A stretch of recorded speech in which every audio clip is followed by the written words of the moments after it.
자, 안녕하십니까. 다중취미생활 가이드의 태성입니다. 오늘은 사실은 그 베란다에 있는 중품 식물들 어떤 것들이 자라고 있는지 알려드리려고 했는데, 생각해보니까 옮겨놓은 지 한 5일 정도밖에 안 지났거든요. 근데 그래도 여름 버프 받아서 지금 이 방에 있을 때보다 엄청 잘 자라고 있긴 한데, 그래도 한 10일 정도는 지나봐야, 또 장마철 지나가고 시간이 좀 지나야 이거 베란다에서 잘 자랍니다 라고 말씀드릴 수 있을 것 같아서 다른 영상으로 한번 준비해 봤습니다.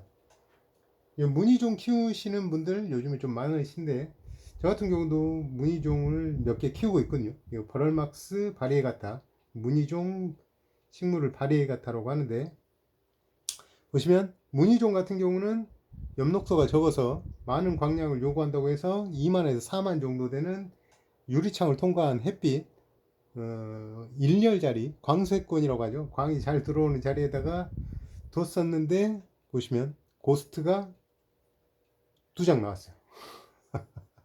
고스트가 2장 나왔고, 그래서 예전에도 고스트가 나왔었거든요.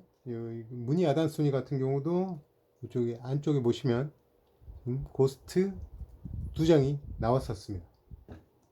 그래서 여러 가지 정보도 좀 찾아보고, 알뜰 식물 생활이라는 카페에 가입해서 좀 알아보기도 하고, 그랜트의 감성 채널이라는 곳에서 화원에 들렸는데, 거기에 이제 사장님께서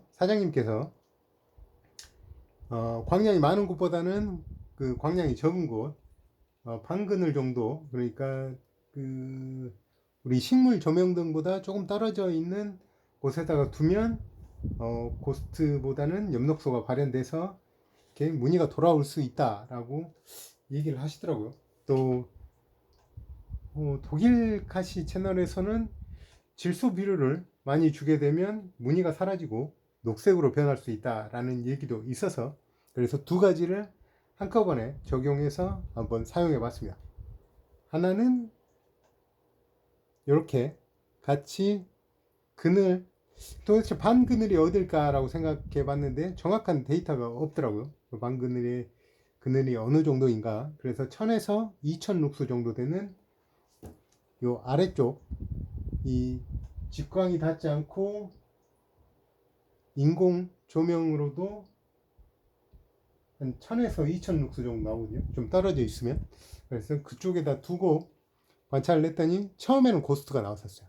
처음에는 고스트가 나오고, 시간이 좀 지나니까 질소 비료도 좀 뿌려주고, 원래는 액체 비료를 좀 줄까 했는데 알 비료에 질소 성분이 들어가 있는 게 있어서,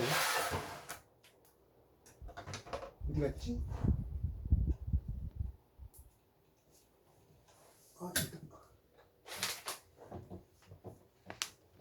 요 모든 식물용 알 비료 보시면 질소 함량이 12%죠. 12%. 인산 칼륨도 들어있고 고토도 들어있는데, 아무튼 질소 같은 경우가 그 비료 파는 곳 사이트 들어가 보면 질소가 엽록소 발현에 도움을 준다고 되어 있으니까 질소를 좀 넣어줬고요. 그래서 시간이 지나면서 여기 보시면 위쪽에 이렇게 녹지분이 나왔습니다. 그리고 시간이 좀 더 지나니까 이렇게 반반잎으로 변했어요. 이렇게 보시면 무늬가 점차 사라져가던 게 이렇게 위쪽에 살짝 나오다가 그 다음에 반반으로 변했고요. 이게 또 오래되면 녹색으로 완전 변하지 않을까라는 생각도 좀 들긴 드는데, 아무튼 지금까지는 무늬를 유지하고 있습니다. 그리고 지난 영상에 보여드렸던 마크로리자 바리에가타, 요거 같은 경우도 이제 과수 봐서 죽이고, 이것도 잎도 한 장 노랗게 변한 상태에서, 이 녹색 지분이 얼마 없거든요. 요쪽에 한 개하고 요쪽에 한 개. 그래서 그늘에다 두면 죽을 수도 있겠다는 생각이 들었어요. 광합성을 못해서. 근데 안 죽더라고요. 또 나도 보니까. 그래서 이렇게 보시면 초록 지분을 가진 새 잎이 나오고 있습니다. 그죠? 잎이 펼쳐져 봐야 알겠지만, 이 정도면 녹지분이 많이 늘어났다, 엽록소가 많이 늘어났다는 생각이 들고요. 대신에 요 흰색 지분을 가진 광합성을 하지 못하는 잎은 이렇게 쪼글쪼글해서 말라가고 있습니다. 자, 아무튼 방법은 굉장히 간단했어요. 1000룩스나 2000룩스 정도 되는 조명에서 좀 떨어진 곳에다가 식물을 두고, 그 다음에 물을 주실 때 질소 비료를 좀, 액체 질소 비료를 섞어서 주셔도 괜찮을 것 같고, 저 같은 경우는 알비로의 질소 함량이 한 12% 정도 섞여 있으니까 이걸 주시면 이렇게 녹색 지분이 나오지 않나 라는 생각이 좀 듭니다. 이유에 대해서 좀 생각해 봤거든요. 이게 왜 고스트에서 갑자기 녹지분이 나왔을까? 아마 생존에 관련된 그런 작용을 하지 않았나. 아무튼 따뜻한 그 광합성 잘 되는 햇빛에 있었을 때는 작은 엽록소만으로도 충분히 살아남을 수 있었지만 1000에서 2000 룩스 정도 햇빛을 약하게 주면 살아남기 위해서 엽록소를 발현하는 게 아닌가 라는 생각이 좀 듭니다. 버럴막스 같은 경우도 지금 옮겨 놓은 지 얼마 안 되긴 했지만 안쪽에 보면 약간의 초록이 보이긴 보여요. 고스트 2장 나오긴 했고, 이것도 약간 3장째도 약간 고스트 같은데 4장째 되면 약간 녹지분이 나올 것 같기도 합니다. 보시면 엽록소가 없는 잎은 이렇게 또 상태가 안 좋아지죠. 안 좋아집니다.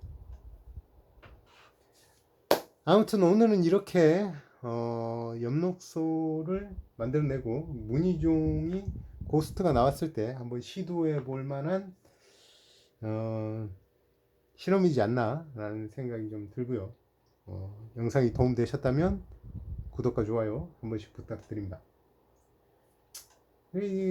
이렇게 고스트만 계속 나오면 얘가 이제 엽록소 발현 안 되고 광합성도 안 되고 수분 증산도 안 될 것 같으니까 이거 죽을 수도 있거든요. 근데 녹지분이 나오면 얘를 살려서 키울 수 있을 것 같죠. 아무래도 과수만 주의하면 괜찮을 것 같습니다. 그럼 다음 영상에서 뵙겠습니다.